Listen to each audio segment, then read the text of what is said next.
देव उठनी एकादशी की आप सभी दर्शकों को ढेर सारी शुभकामनाएं।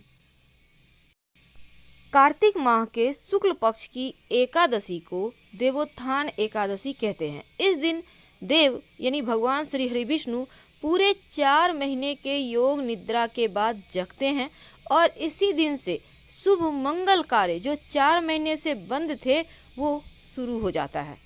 तो जब शुभ मंगल कार्य शुरू होगा तो जीवन में उमंग आएगी। जो बारिश का मौसम था वो जाएगा, लेकिन इस दिन कुछ विशेष प्रयोग किए जाते हैं जो आपके जीवन में खुशियों को बढ़ाता है। तो जब देव उठेंगे तो उनका स्वागत थाल बजाकर कीजिए। गन्ने से गन्ना ले लें, थाल ले लें और फिर बजाकर रात में बोलिएगा, उठो उठो वासुदेव उठो उठो। तो देव उठेंगे और आपकी जो भी विश है, जो भी मनोकामना है उसको पूरी करेंगे। लेकिन देव को मनाने के लिए एक छोटा सा स्वस्तिक का प्रयोग जरूर करना है।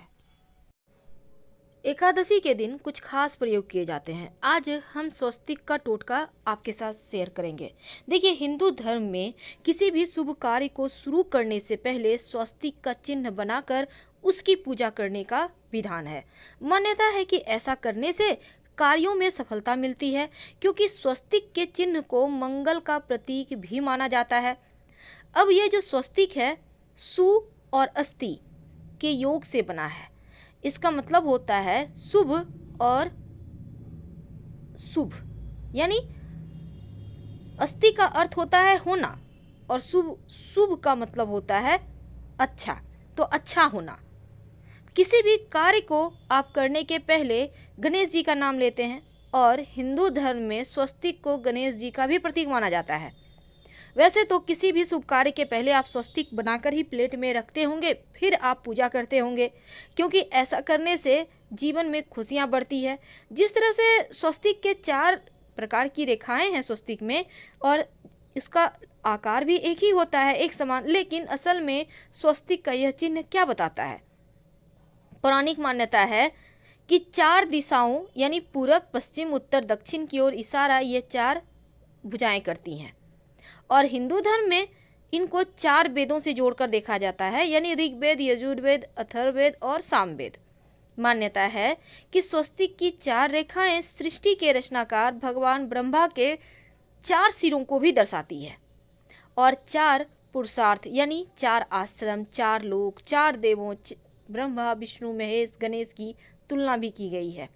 मान्यता है कि यदि स्वस्तिक की 4 रेखाओं को भगवान ब्रह्मा के 4 सिरों के समान है तो मध्य में जो मौजूद बिंदु है भगवान विष्णु की नाभि है, जिसमें से वे भगवान ब्रह्मा प्रकट होते हैं। और स्वस्तिक की 4 रेखाओं में एक घड़ी की दिशा में चलती है, जो संसार के सही दिशा के चलने का प्रतीक है। ये तो स्वस्तिक का महत्व है, लेकिन आज हम एक खास प्रयोग बताएंगे। देखिए, घर के मुख्य दरवाजे पर आज एकादशी के दिन आप शुभ मंगल प्रतीक चिन्ह स्वस्तिक जरूर बनाइए। चाहे तो वो चावल और कुमकुम की सहायता से, यानी चावल और हल्दी के घोल से बना सकते हैं, या फिर आप कुमकुम यानी कि सिंदूर और घी या सिंदूर और तेल मिक्स करके भी बना सकते हैं। स्वस्तिक हर दिशा से देखने पर एक ही समान लगता है, लेकिन उल्टा स्वस्तिक के प्रयोग अलग होते हैं और सीधा के अलग। यदि घर के मुख्य दरवाजे पर दोनों ओर आप स्वस्तिक बनाते हैं, छोटा छोटा सिंदूर से भी बना सकते हैं, या फिर ठीक ऊपर मध्य में एकदम बना देते हैं, तो ऐसा करने से वास्तु दोष दूर होता है। यानी 3 नहीं बनाना है, या तो दोनों तरफ बनाइए या फिर ऊपर बनाइए। भौतिक कामनाओं की पूर्ति करता है, तनाव हटाता है, चिंता, अनिद्रा, बेचैनी, तंत्र मंत्र क्रियाओं से भी रक्षा करता है। और शुभ कार्य की शुरुआत के पहले स्वस्तिक को भी अंकित किया जाता है। इसीलिए स्वस्तिक को मान सम्मान, सफलता और उन्नति का प्रतीक माना जाता है। अगर जीवन में बहुत परेशानी हो तो इस किसी भी एकादशी के दिन आप स्वस्तिक को प्राण प्रतिष्ठा करवाकर चौखट पर लगवा सकते हैं। वो तांबे का भी हो सकता है, और आप चाहें तो एक स्वस्तिक जो चांदी होता है उसका आप ले आइए, रेडीमेड मिलता है छोटा सा, और लाकर उसको अपने पूजा घर में रखकर पूजा करें। स्थिर लक्ष्मी की प्राप्ति होती है। और लक्ष्मी को प्रसन्न करने के लिए चांदी में आप चाहें तो नवरत्न भी लगवाकर आप स्वस्तिक को रख सकते हैं। खैर, ये तो आप सबसे अच्छा है कि सिंदूर और घी तेल मिक्स करके या फिर चावल और हल्दी का घोल से बनाइए।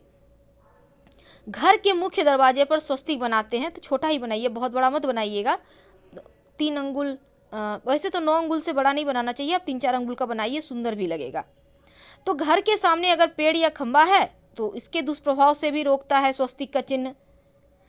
देवताओं को खुश करने के लिए खासकर एकादशी तिथि पर आप थाली में या किसी जहाँ भी आप चौकी पर रखते हैं देवता को, तो स्वस्तिक बनाकर फिर देवता की मूर्ति रखें तो देवता प्रसन्न हो जाते हैं।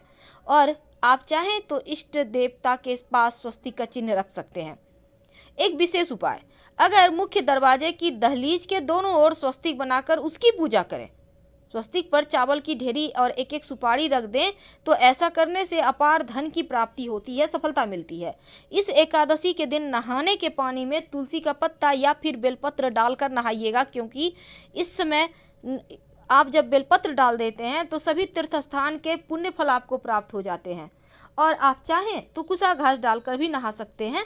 वैसे तो शिव जी की भी पूजा कीजिएगा। अब ये नहीं कि एकादशी है तो सिर्फ श्री हरि की पूजा करेंगे, बिल्कुल नहीं, क्योंकि जब आप दोनों की पूजा करते हैं तो आपके जीवन की तमाम परेशानियां समाप्त हो जाती है। अगर आप अपने घर के पूजा स्थान पर एक प्लेट में स्वस्तिक बना लेते हैं और स्वस्तिक के ऊपर थोड़ा सा चावल, एक सुपारी रख देते हैं, तो इसे 21 दिन तक रहने दें। बाद में इस सुपारी को उठाकर गणेश जी के पास रख दीजिएगा घर में ही, और स्वस्तिक वाले प्लेट को आप साफ कर लीजिएगा। 21 दिन तक ये बने रहने से आपके जीवन में धन की कमी नहीं होती। यानी इस एकादशी को कर लें तो लंबे समय तक ये आपको लाभ देता रहेगा। अगर आपको कोई विशेष मनोकामना है तब उन मनोकामनाओं की पूर्ति के लिए विशेष प्रयोग होते हैं। वैसे तो पितरों की कृपा के लिए भी स्वस्तिक का चिन्ह घर में गोबर से बनाना चाहिए, मुख्य दरवाजे के बाहर से। सुख शांति भी रहती है, पितरों की कृपा बरसती है। वैसे तो एकादशी तिथि के दिन ये कहा जाता है कि पीपल के जड़ में अगर 1 लोटा जल में 1 चुटकी काला तिल, थोड़ी सी मीठी वस्तु डालकर पीपल के पेड़ में आप जल दें तो पितृदेवों की विशेष कृपा भी मिलती है और धन लक्ष्मी प्रसन्न होती हैं। धन दौलत सुख समृद्धि यश मान सम्मान बढ़ती चली जाती है। तो ये तो थी स्वस्तिक के कुछ विशेष प्रयोग। लेकिन कई बार होता है लंबे समय से मनोकामना नहीं पूर्ण हो पा रही है, तब इस एकादशी के दिन आप किसी भी पास के मंदिर में के दीवार में जाकर उल्टा स्वस्तिक बना दें, और जब आपकी मन्नत पूरी हो जाए तो जाकर सीधा स्वस्तिक बना दें। सिंदूर से बनाइएगा।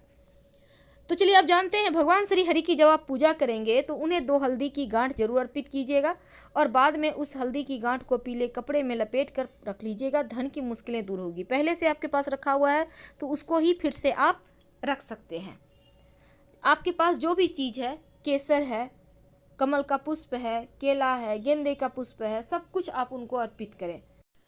जिस थाल को आप बजाएंगे गन्ने से, उस थाल में एक स्वस्तिक का निशान जरूर बना दीजिएगा सिंदूर से, और उस स्वस्तिक के दोनों तरफ 2 खड़ी रेखाएं भी डालिएगा। फिर इसको बजाते हुए देव को उठाइएगा, मंगलाचार कीजिएगा।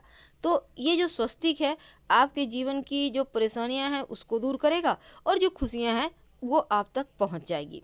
बहुत सिंपल है। जहाँ देव की पूजा करेंगे, जहाँ पर आप उनके निमित्त अनाज, घर, कोठी बनाएंगे, वहाँ भी स्वस्तिक बना। और विशेषकर आज के दिन आप उनके मंत्रों का खूब जप करें। उनके बहुत सारे मंत्र हैं, जैसे ओम ह्रीं बृहस्पतये नमः, ओम नमो भगवते वासुदेवाय, ओम नमो नारायणाय, ओम ग्रां ग्रीं ग्रौं सह गुरुवे नमः। इस मंत्र का भी जप कर सकते हैं। तो आपको जो आसान लगे उसी मंत्र का जप करें।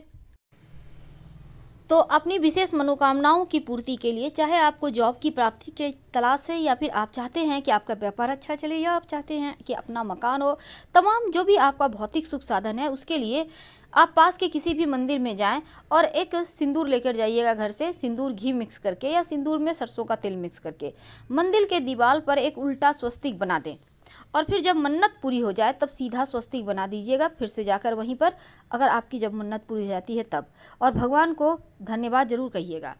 तो इस तरह से आप इस एकादशी के दिन अपनी मनोकामनाओं की पूर्ति के लिए ये विशेष प्रयोग करें। और तुलसी जी में जब जल अर्पित कीजिएगा तो 1 लोटा जल में 1 चुटकी हल्दी, 2-4 बूंद दूध डालकर और थोड़ा सा मिश्री, 1 चुटकी अक्षत डालकर ही अर्पित करें तुलसी जी में। और शाम के समय एक घी का दिया जरूर जलाइएगा। इस दीपक में एक सिक्का रख दीजिएगा, और बाद में इस सिक्के को उठाकर आप संभाल के रखें। वैसे ये सिक्का रोज के दीपक में भी आप डाल डाल कर जला सकते हैं, ये सिक्का सिद्ध हो जाएगा।